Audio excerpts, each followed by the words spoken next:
wir fahren schneller. Wir brennen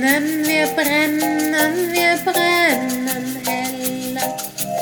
Unsere Augen leuchten greller.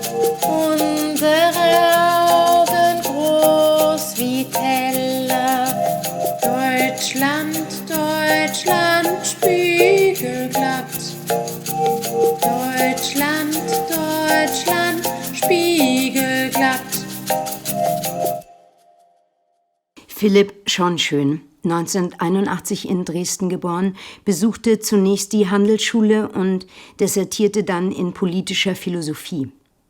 2008 gründete er das Zentrum für politische Schönheit, das in einer Reihe von spektakulären künstlerischen Aktionen auf Deutschlands skrupellose Waffenexporte und Abschottungen gegen Flüchtlinge aus mit diesen waffengeführten Kriegen aufmerksam machte. So versetzte man Mahnmale für an der deutschen Grenze getötete Flüchtlinge an die Außengrenze der EU, um auf die dort gestorbenen Flüchtlinge aufmerksam zu machen, und begrub diese wiederum in Berlin. Was echt war und was nur Theater, blieb zunächst unklar. Oft bestanden die Aktionen aus mehreren Teilen, die sich parallel oder nacheinander entwickelten, um die von Philipp beanspruchte Schlagkraft von Schönheit voll zu entfalten. Schönheit war für Philipp das Erdbeben unserer Existenz, ein Wagnis und nur etwas für risikobereite Seelen.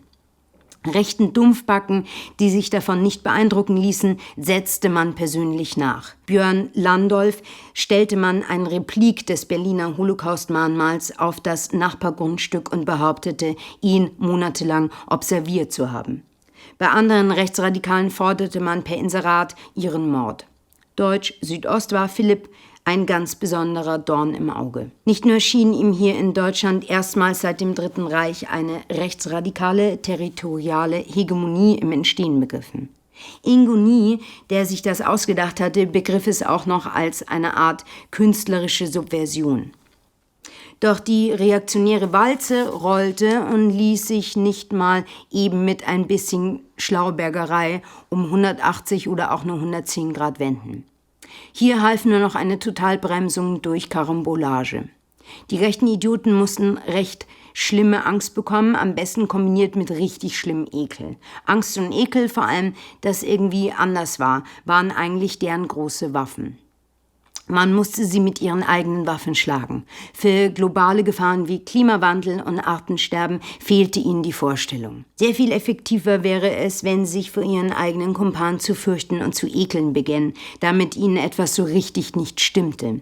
Inzest, Zoophilie, Pädophilie, solche Sachen.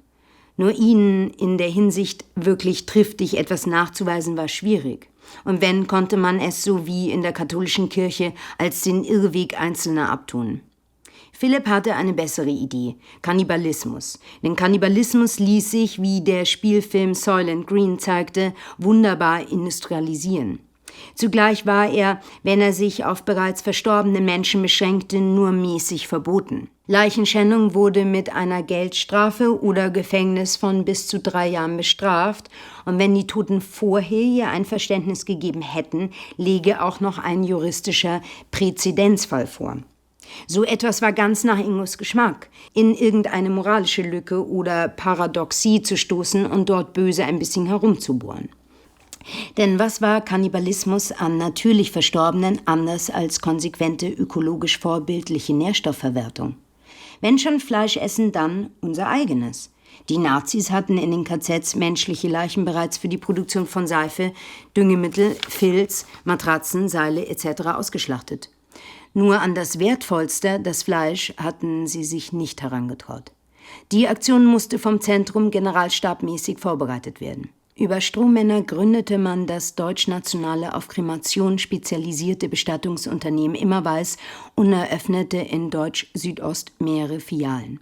Außerdem eröffnete man ganzes Viech, Fleischereien und Restaurants, die inspiriert von Fergus Hendersons Bestseller Nose to Tail, diesmal auf der Grundlage alter germanischer Rezepturen, die Schlachttiere kulinarisch komplett verwerteten. In einem nächsten Schritt wurde nicht mehr nur gewöhnliche Rinder, Schweine, Schafe, Pferde, Gänse, Enten und Hühner geschlachtet, sondern auch Rückzüchtungen wie die des 1975 ausgestorbenen Weideschweins. Schließlich wartete man mit einer Sensation auf: Fleisch vom eurasischen Löwen. Der war dem gemeinen Forschungsstand nach zwar schon vor 12.000 Jahren ausgestorben, doch es gab auch die These, dass es ihn im Balkan noch bis zur Zeitwende gegeben habe. Beim ganzen Viech raunte es nun, man habe in einer ungarischen Höhle Überreste mit so gutem genetischen Material gefunden, dass die Wiedererschaffung gelungen sei. Das Fleisch steigere die Virilität in enormem Maße, schütze so auch gegen eine Erkrankung an Covid-19, könne aber nur heimlich verkauft werden, da es für den Verzehr nicht zugelassen sei und wegen zu erwartender Proteste von Tierschützern wohl auch niemals zugelassen werde. Bei dem Fleisch des eurasischen Löwen handelte es sich in Wahrheit um das der Immerweiß anvertrauten Nazileichen. Die Corona-Epidemie steigerte die Nachfrage nach dem Fleisch wie auch den Nachschub. Und das Zentrum verdiente an beiden Enden. Natürlich war es nur eine Frage der Zeit, bis jemand dem Schwindel auf die Schliche käme. Für den Fall hatte das Zentrum etliche Spuren gelegt, die eine Mittäterschaft der gesamten Dessauer-Führung nahelegten. Wie von Philipp vorhergesehen, trat Ingo die Flucht nach vorne an und behauptete, man sei nicht von Raffgier getrieben, sondern von der tiefen Überzeugung, dass der in vielen Stammeskulturen verbreitete Verzehr von verstorbenen Vorfahren eine enorme regenerative Wirkung habe. Umso mehr, wenn diese ähnlich wie die japanischen Kobe-Rinder sich vor allem von Bier ernährten und durch Prügeleien eine regelmäßige, die Marmorierung des Fleisches fördernde Tiefenmassage erfahren hätten.